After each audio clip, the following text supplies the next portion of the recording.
Hi guys, मैं हूँ CA Nirupama dB और आज मैं आपके लिए बहुत ही एक इम्पॉर्टेंट टॉपिक लेकर आई हूँ ट्रांसफर प्राइसिंग का। जी हाँ, इंडियन ट्रांसफर प्राइसिंग रेगुलेशंस बहुत ही कॉम्प्लिकेटेड माने जाते हैं और बहुत लोगों को इसके बारे में आइडिया नहीं होता है। तो इसीलिए मैं बहुत ही सिंपल लैंग्वेज में for professionals, for startups and even for students, उनके लिए मैं ये एक पूरी सीरीज लाई हूँ जिसका आज फर्स्ट चैप्टर है।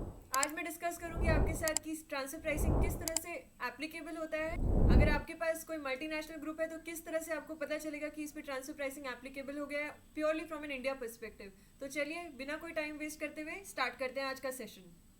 सबसे पहले मैं आपको बताना चाहूंगी कि इंडिया में ट्रांसफर प्राइसिंग रेगुलेशंस क्यों लाया गया। ट्रांसफर प्राइसिंग रेगुलेशंस इसलिए लाया गया क्योंकि दो कंपनियों के बीच में क्रॉस बॉर्डर ट्रांजैक्शंस होती हैं और वो दो कौन सी कंपनियां होती हैं? Related parties. जैसे दो बहनें, एक यूएस में रहती है, एक इंडिया में रहती है। अगर उनके बीच में कोई ट्रांजैक्शन होती है बिजनेस की तो उसको ट्रांसफर प्राइसिंग के एम्बिट में वो आ जाता है। तो अब गवर्नमेंट को क्या फर्क पड़ता है अगर दो अलग अलग एंटिटीज जो दो अलग अलग कंट्रीज में बेस्ड हैं, अगर वो कोई ट्रांजैक्शन करती है तो गवर्नमेंट को क्या प्रॉब्लम है?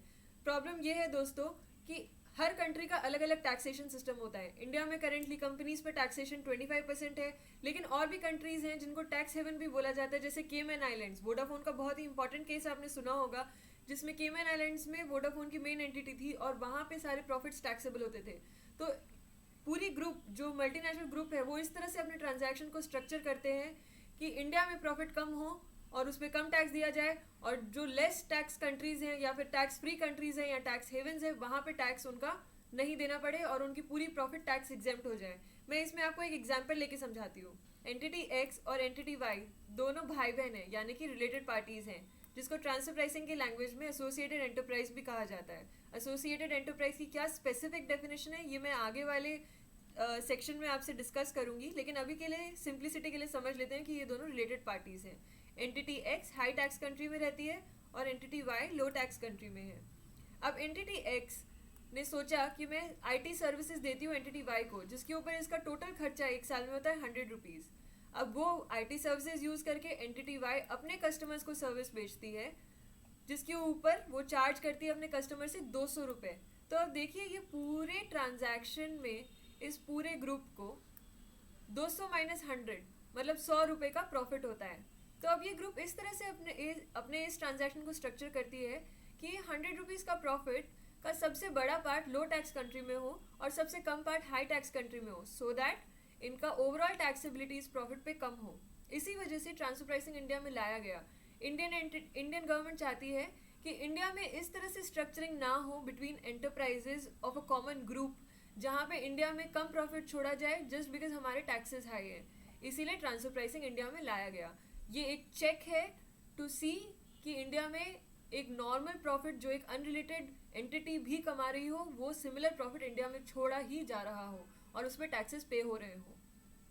और एक बहुत इंपॉर्टेंट चीज़ जो हमें देखने वाली ये है कि section 92 of the income tax act, जो कि ट्रांसफर प्राइसिंग से डील करता है, वो अप्लाई नहीं करेगा अगर हमारी ट्रांसफर प्राइसिंग एनालिसिस का इम्पैक्ट रिड्यूस करता है प्रॉफिट्स को या फिर इंक्रीज करता है लॉस को। फॉर एग्जाम्पल, आज के दिन हम कोई एक ट्रांसफर प्राइसिंग एनालिसिस करते हैं जिसकी वजह से पता चलता है कि इंडिया में प्रॉफिट्स कम हो रहे हैं उस एंटिटी के, या फिर लॉसेस बढ़ जा रहे हैं, तो अब गवर्नमेंट को तो नुकसान हो जाएगा। इसीलिए गवर्नमेंट ने स्पेसिफिकली इनकम टैक्स एक्ट में बोला हुआ है कि अगर आपकी एनालिसिस का ऐसा इम्पैक्ट होता है कि अगर इंडिया को एक्सचेकर को लॉस होता है तो आपके ऊपर ट्रांसफर प्राइसिंग का सेक्शन नहीं लगेगा। आगे बढ़ते हुए चलिए समझते हैं कि एप्लीकेबिलिटी ऑफ ट्रांसफर प्राइसिंग किस तरह से समझ में आती है। मतलब अगर आपके पास कोई ग्रुप है, इंटरनेशनल ग्रुप, जिसमें दो से ज़्यादा कंपनी है, जिसमें इंडियन कंपनीज भी हैं, बाहर की कंपनीज भी हैं, तो कैसे आपको पता चलेगा कि ट्रांसफर प्राइसिंग इस पर एप्लीकेबल हो गया और अब आपको इसकी कंप्लायंसेस करने हैं? ये मैं आपको प्योरली एक कंप्लायंस पर्सपेक्टिव से बता रही हूँ। अगर आप एक प्रोफेशनल हैं या फिर स्टार्टअप है या फिर और कोई कंपनी है जिसके पास फॉरेन फंडिंग है या फिर जिसका कोई रिलेटेड पार्टी बाहर है इंडिया के, तो किस तरह से आपको पता चलेगा कि ट्रांसफर प्राइसिंग आपके ऊपर एप्लीकेबल हो गया है? तो चलिए देखते हैं। Transfer pricing is applicable in India if the following happens. Number 1, international transactions between. Number 2, AEs. मतलब दो चीज़ें आपको ध्यान रखनी है। एक, या तो आपका इंटरनेशनल एक जो आपको इंटरनेशनल ट्रांजैक्शन हुआ है कि नहीं, और दूसरा बिटवीन एज हुआ है कि नहीं। तो इसके लिए बड़ा ज़रूरी है कि हम समझ लें कि इंटरनेशनल ट्रांजैक्शन क्या होता है और ए क्या होता है। इंटरनेशनल ट्रांजैक्शन क्या होता है? ट्रांजैक्शन बिटवीन टू और मोर एसोसिएटेड एंटरप्राइज। अब ये एसोसिएटेड एंटरप्राइज क्या होते हैं, अभी के लिए आप समझ लीजिए भाई बहन।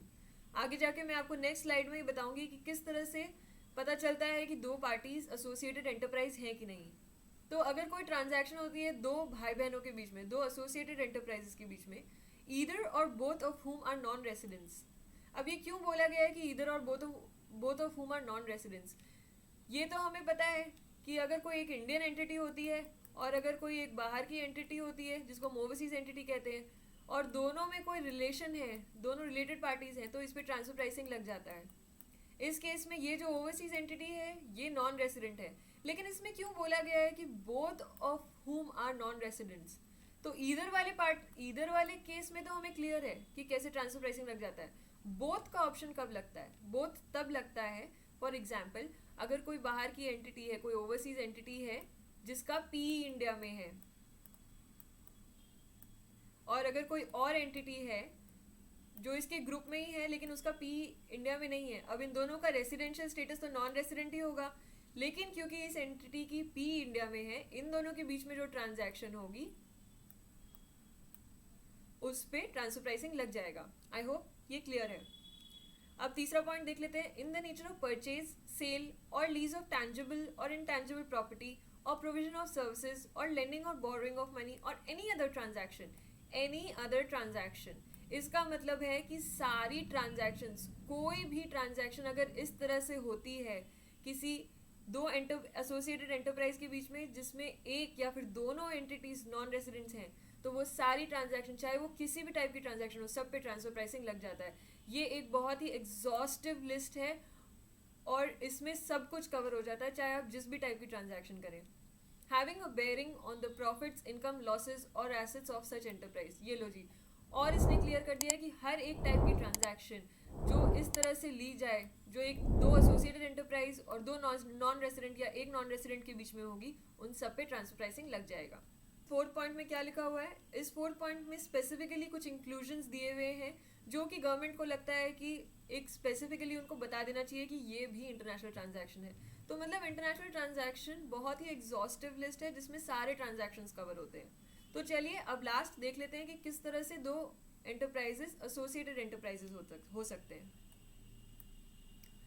Associated enterprises, section 92A2 of the Income Tax Act states 13 situations where two entities can be AEs। 92A2 ऐसा सेक्शन है, आप इस सेक्शन को ज़रूर से पढ़िए क्योंकि उसमें 13 सिचुएशन, स्पेसिफिक 13 सिचुएशंस लिखे हुए हैं जिसके हिसाब से दो एंटिटीज एसोसिएटेड एंटरप्राइजेस बन जाती हैं। अभी क्योंकि हमारे पास टाइम लिमिटेड है इसीलिए हम सबसे जो दो कॉमन सिनेरियोज है उसी को डिस्कस करेंगे।